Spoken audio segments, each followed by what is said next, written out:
Right, on you go, pull it now, pull. One more rhyme, pat on you go, quick. Again? Hello and welcome to our festive Kicktalk special. That was the Jack and Victor from Largs Thistle, alias Pat Rall and Tommy Schooler, interrupting Felly Parish Church's rendition of Hark the Herald Angels Sing with their own version of Jingle Bells. In this week's roundup, we have reports from Cumnock v Largs and Kilwinning v Maybole, two Christmas crackers from the West McBookies.com First Division. We also have results and a festive junior roundup. But now, on to the results. McBookie.com West Scotland Premier Division. Auchinleck 2, Troon 0. Petershill 1, Beath 0. Pollock 1, Hulford 1. West of Scotland First Division. Winton 3, Rutherglen 0. Bellshill 2, Cumbernauld 1. Cumnock 1, Largs 1. Kilwinning 5, Maybole 0. Shotts 3, Kilsyth 0. Ayrshire District League. Oven 0. Lugar 2, Davil 2, Kello 2, Muirkirk 2, Saltcoats 4. McBookie.com Central District First, Carluke 2, Maryhill 4, Larkhill 3, St Rochs 0, Renfrew 4, Thornywood 2, Wishaw 3, St Anthony's 0. McBookie.com Central District Second, Gardcairn 3, Ashfield 1, Glasgow Perthshire 4, Benbob 4, Vale of Leven 0, Cambuslang 1. Newcoins holding West of Scotland round 2, Kilbirnie 0, Glenafton 2, and West of Scotland round 1, Anbank 0, Vale of Clyde 1. This is Callum Corral at Rosebank Stadium with a score in this McBookie.com West First Division match was Cumnock 1, Largs 1. Largs Thistle maintained that excellent 18-game unbeaten run. It was a hard-fought draw at Cumnock, who themselves were on a very good 10-game unbeaten situation. Thistle won the front foot for most of the first half and were peppering the Cumnock goal with corners and following strong pressure. Thought they had taken the lead. Craig Little's header from Gary Phillips' in-swing corner on the right was ruled out for an infringement.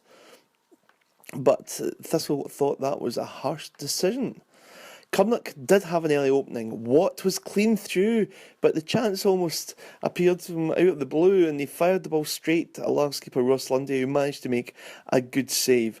Largs were pushing forward quickly in numbers and Phillips was again the architect. It was a measured chip through the middle to the on-rushing James Marks and he fired the ball confidently past the Cumnock keeper. It was a quality strike.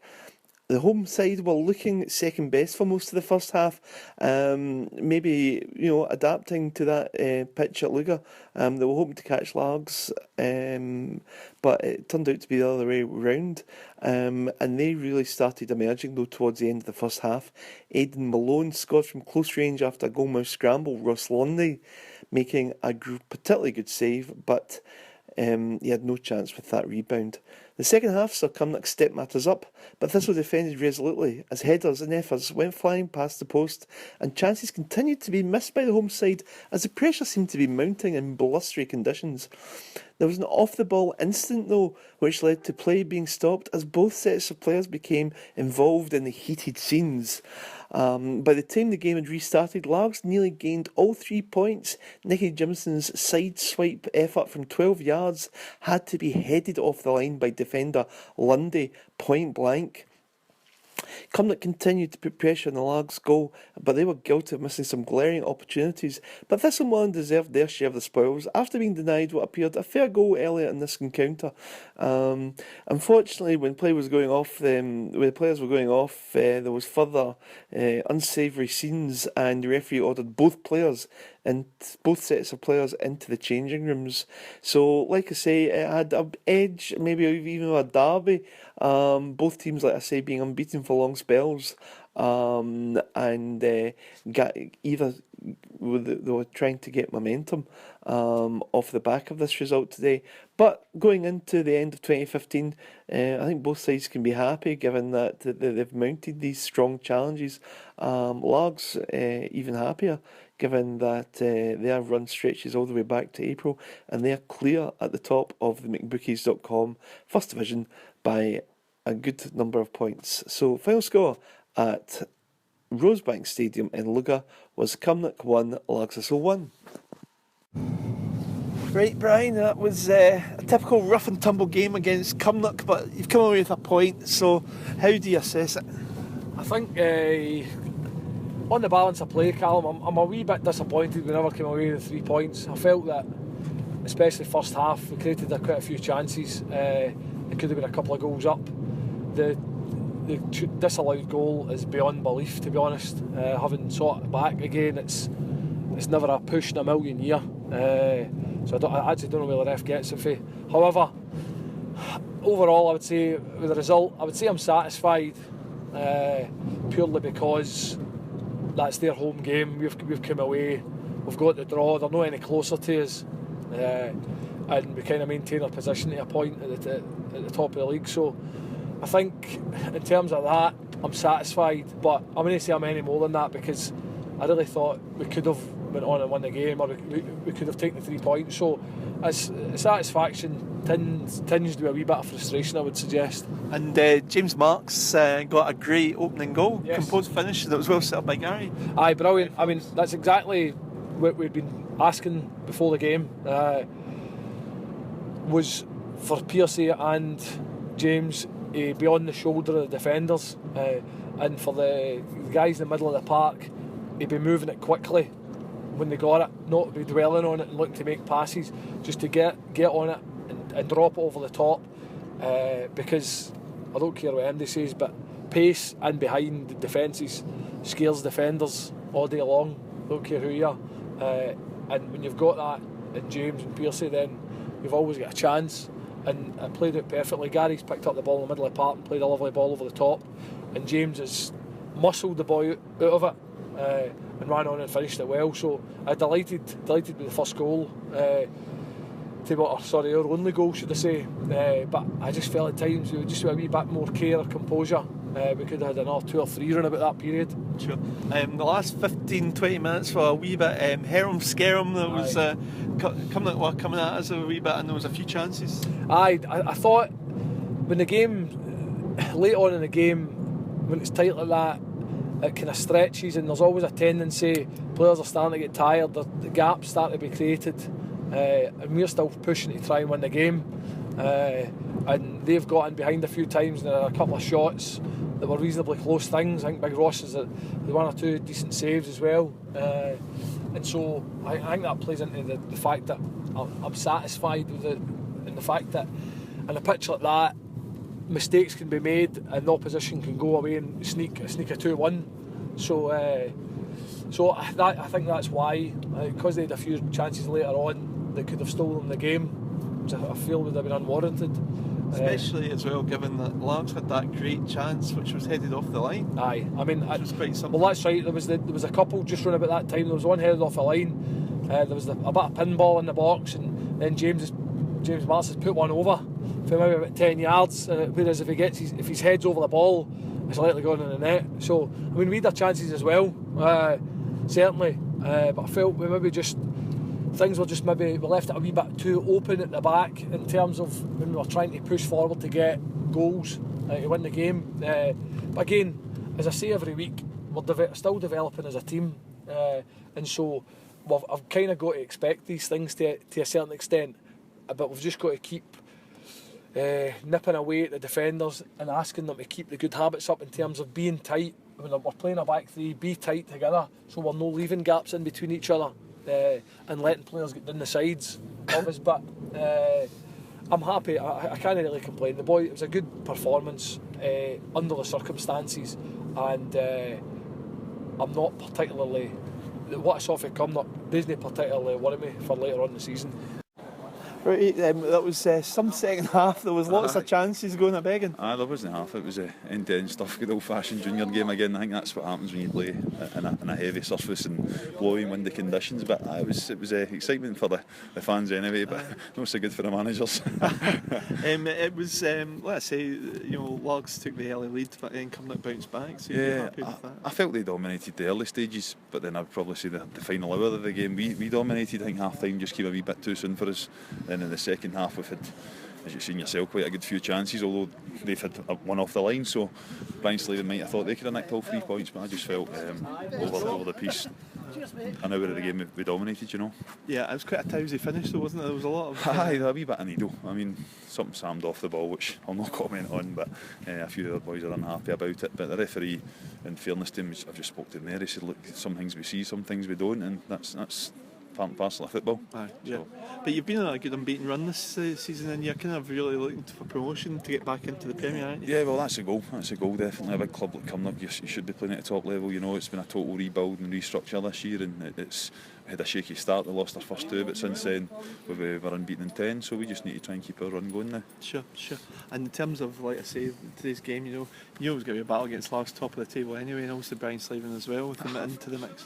I knew it was going to be a tough one. Brian's got them well organised, and I know Arnie as well. You know, they've got the team fit and organised, which is half the battle. And they play. Well, we're led to believe they play some good stuff as well, obviously in their own surface. So we thought we'd maybe caught them cold today, coming to Lugar on the grass and hadn't played in a few weeks. But as I say, they started the brighter, but we came into the game towards the end, and it kind of leaves the top of the table still nice and tight anyway. Yeah, and there was a lot of chances in that second half, wasn't there? There was a barrel load, you know, and it was just one of the games you just thought it was a matter of time before someone sneaked it, but it wasn't to be. Were you any disappointed about the lack of injury time? I was, aye. When I just heard there he's only played a couple of minutes over, I thought it'd have been a good few minutes, and I felt at that time we were kind of on an ascendancy, you know, so I'm disappointed with that. Yep. Okay, right, all the All right, best. thanks very much. All the best. Cheers. Now it's on to our junior football roundup, and the surprise news this week was that Steve Rankin was fired by Oven Meadow this week. Now it came as some dramatic news. It's never a good time of year for there to be a sacking, but especially when it comes into Christmas, it puts things into context. Now Stevie Rankin was said to one of our sister papers, "There's no getting away from the fact that our 4 league wins in a calendar year is simply not good enough for a club of Oven Meadow's stature. For whatever reason, the players have not done it for us out on the pitch, and I cannot fault the club for being critical of performances in this respect. However, both my management team and myself have felt confident we could turn things around this season if we were given the chance." So obviously some disappointing news there at Oven Meadow. They've had a very tricky season so far, though they did have some very good results. Notably they beat Blackburn 6-1 in the Cup.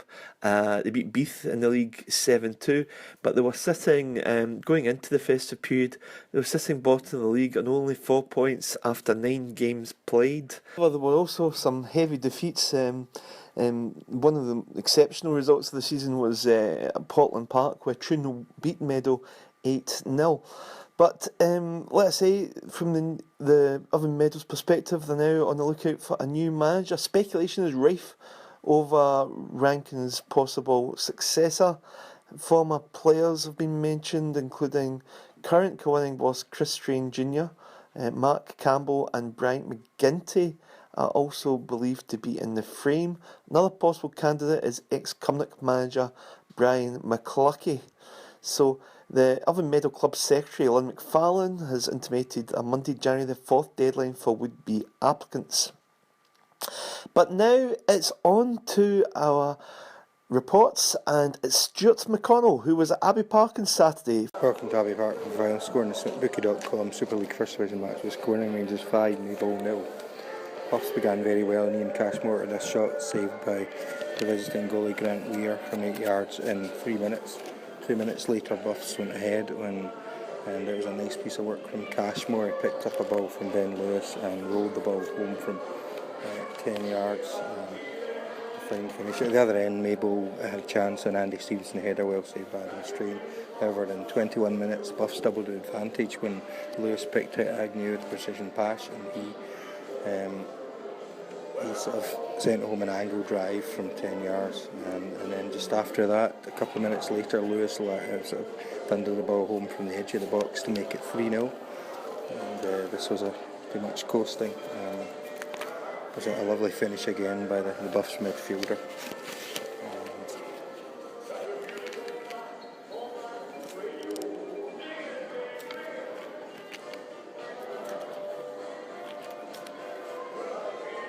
And then it was Ross Stewart who sort of shot home from 6 yards after picking up an Agnew pass, and that was 27 minutes, and that was to to make it 4. Just before half-time, Stevenson was sent off for Maybole, leaving them an even bigger uphill struggle to face in the second half.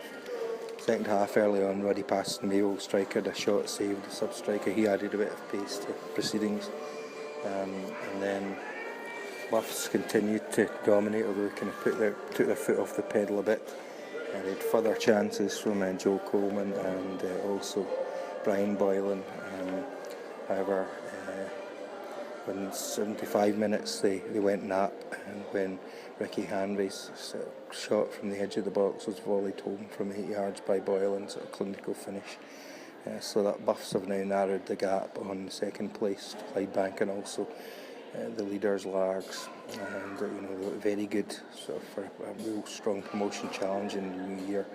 Sort of set up a nice Christmas weekend for the Christmas ahead for the Buffs fans and obviously the players. So from Abbey Park, where the final score in this Bipede.com Super League First Division match was Kilwinning Rangers 5, Maybole 0. It's Stuart McConnell for Kicktalk, and happy Christmas to everyone. Cheers. Pleased with that result, Chris? Yeah, very pleased with the result. Pleased with the result. Second half, I just felt we didn't drive home our advantage, and that's probably a disappointment for me. But over the course of the piece, we played well. What sort of pleased you most, I think, about the play was excellent at times. 5 different goal scorers. Yeah. So pleased with that. Yeah, yep, and good finishes as well. And you did a very, very good whirl once. And obviously, once the first goal went in, the others were quite quick. So it was quite all round. You dominated. And then maybe you felt second half you could have done better, but obviously the work was done, wasn't it? Aye. We're on a 2-week layoff now, and I just thought we could have been a wee bit more ruthless in the second half. Missed numerous chances. But over the piece, I can't be too disappointed. I know it sounds a bit crass to say. I'm disappointed with the fact that we've won 5-0, but I'm always disappointed that we didn't take home our advantage. Are you happy with where you're at now? Yeah. The year, you might have climbed a place or two. I haven't seen well, really pleased with the fact that we're back in the promotion shake-up, and we've got a home tie in the Scottish to look forward to. So a lot of things in 2016 to look forward to. And that's it for Kicktalk Reboot for this year 2015. Thanks to all our contributors, Drew Corcoran, Frank Cassidy, Stuart McConnell, and all the players, management who've also taken part. And to round things off, we wish you a Merry Christmas and a Happy New Year. And here is a short video of the spectacular Virgin Lights show from the Royal Mile in Edinburgh. Thank you and goodbye.